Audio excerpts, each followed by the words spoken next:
Hello friends, welcome to খেল দুনিয়া।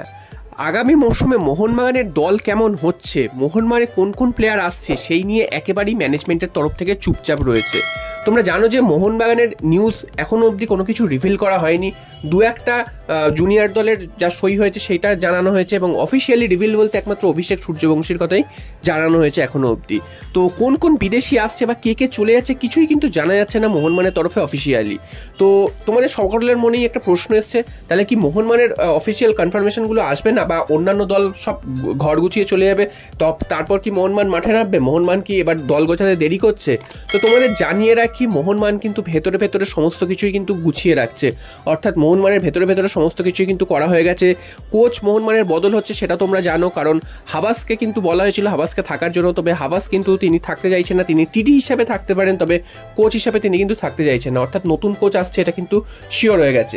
এবার নতুন কোচ কে আসছেন সেটা এখনো জানা না গেলেও যেটা শোনা যাচ্ছে সেটা কিন্তু ইউরোপেরই কোনো কোচ আসছে, যিনি কিন্তু যার কিন্তু অন্যান্য বড় বড় দলে কোচিং করানোর অভিজ্ঞতা রয়েছে, সেরকমই কিন্তু কোনো কোচ আসতে চলেছে এবং সারা বিশ্বে পরিচিত নাম সেরকম একজন কোচ মোহনবাগানের এবারের আসতে চলেছে।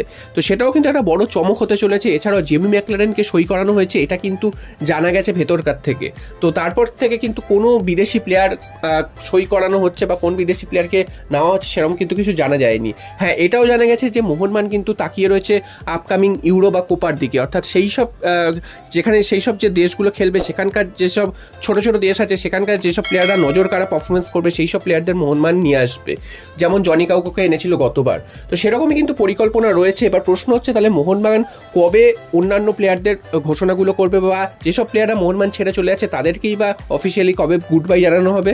তো তোমাদের জানিয়ে রাখি, আপকামিং ইন্ডিয়া ভার্সেস কাতার ওয়ার্ল্ড কাপ কোয়ালিফায়ার্সের ম্যাচ যেটা রয়েছে 11 তারিখ, সেই ম্যাচটা হয়ে যাওয়ার পরই কিন্তু মোহনবাগান এই ঘোষণাগুলো করে দেবে, অর্থাৎ আগামী 15 তারিখের মধ্যে সমস্ত ঘোষণা কিন্তু চলে আসবে। তোমরা কিন্তু কনফার্ম থাকো। মোহনবাগান ম্যানেজমেন্ট শুধু তাকিয়ে রয়েছে এই আপকামিং ম্যাচটার দিকে, কারণ এখানে কিন্তু মোহনবাগানের অনেকগুলো প্লেয়ার রয়েছে, তারা কিন্তু সেই দলের সাথে রয়েছে বলে এই মুহূর্তে কিন্তু জানানো হচ্ছে না, কারণ সেই ইন্ডিয়ান দলের একটা প্রভাব পড়তে পারে এই যদি ঘোষণাগুলো হয়, তাই জন্য কিন্তু জানানো হচ্ছে না। অর্থাৎ 11 তারিখ অর্থাৎ মঙ্গলবার ইন্ডিয়ার সাথে কাতারের গুরুত্বপূর্ণ ম্যাচ রয়েছে, যেই ম্যাচটাকে ইন্ডিয়াকে জিততেই হবে।